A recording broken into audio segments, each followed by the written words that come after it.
Rain lashed against the corrugated metal of the atmospheric processor's ruined control room, a relentless drumbeat mirroring the frantic pulse, hammering in Lieutenant Jessa Chen's ears. She awoke to the damp chill, the metallic tang of blood in her mouth. Her head throbbed, a dull ache battling with the sharp sting of a recent injury. The last thing she remembered was the searing flash of energy, Thorne's unsettlingly calm face, and then nothing. She pushed herself up, wincing as pain lanced through her shoulder.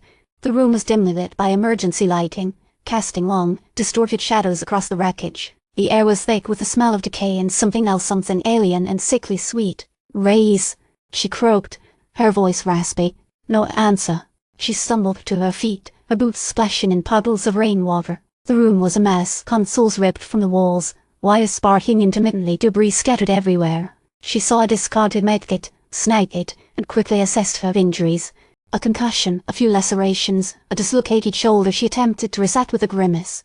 "Sergeant Major," she called out again, her voice gaining a sliver of authority despite her weakened state. "Report." A figure emerged from the gloom. It was Thorne, but different. His movements were too smooth, his expression utterly bland. The usual stoicism she's known had been replaced with an unsettling serenity. "Lieutenant," he said, his voice devoid of inflection, "you were indisposed. I took the liberty of securing the perimeter." Jessa narrowed her eyes, a knot of dread tightening in her stomach. "Where's Reyes?" Thorne tilted his head slightly, an almost imperceptible gesture that nonetheless felt deeply unsettling.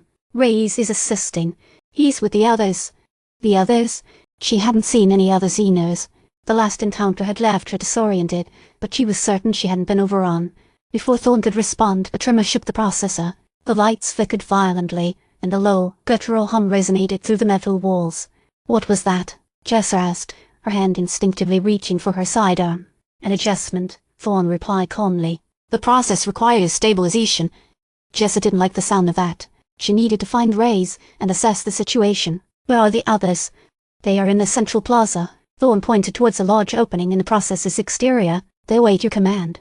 The central plaza, the source of the gravitational distortions, the place where the xenos seemed to coalesce. A wave of nausea washed over her. "I need a status report on communications," she said, attempting to regain control of the situation. "Communications are integrated," Thorne said, his gaze unwavering. "Integrated? What does that mean?" Jessa pressed, a cold fear gripping her. "They are part of the network. We are all connected." Jessa felt a surge of anger and frustration. "I need a functional comms array. Now." Thorne simply stared at her. Then, with unsettling deliberation, he turned and walked towards the opening leading to the plaza. "Lieutenant," he said without turning back, "compliance is expected." Jessa hesitated for a moment, then followed him, her hand gripping her weapon.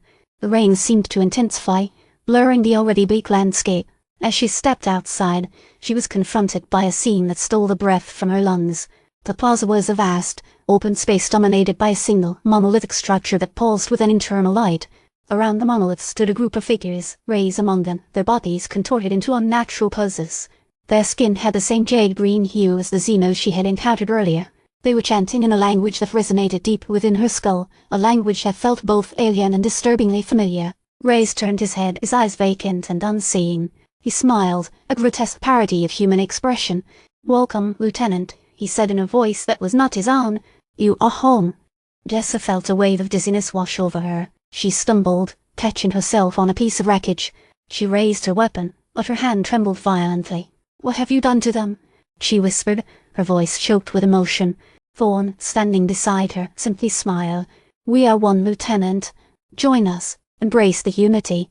As she looked at Reyes and the others, a terrible realization dawned on her. They weren't just controlled, they were asterisk transformed to asterisk. Their minds were gone, replaced by something else, something ancient and malevolent. And she knew with a certainty that chilled her to the bone that if she didn't do something asterisk fast asterisk, she would be next. She had to find a way to break the connection, to sever the link between the xenos and her squad. But how? And could she do it before she too became another puppet in their horrifying dance? The rain continued to fall, washing the blood and grime from her face, but unable to cleanse the terror that now consumed her soul. The monolith pulsed, a silent promise of oblivion, and as she looked at the transformed faces of her comrades, she knew that the battle for New Eden and for her own sanity had only just begun.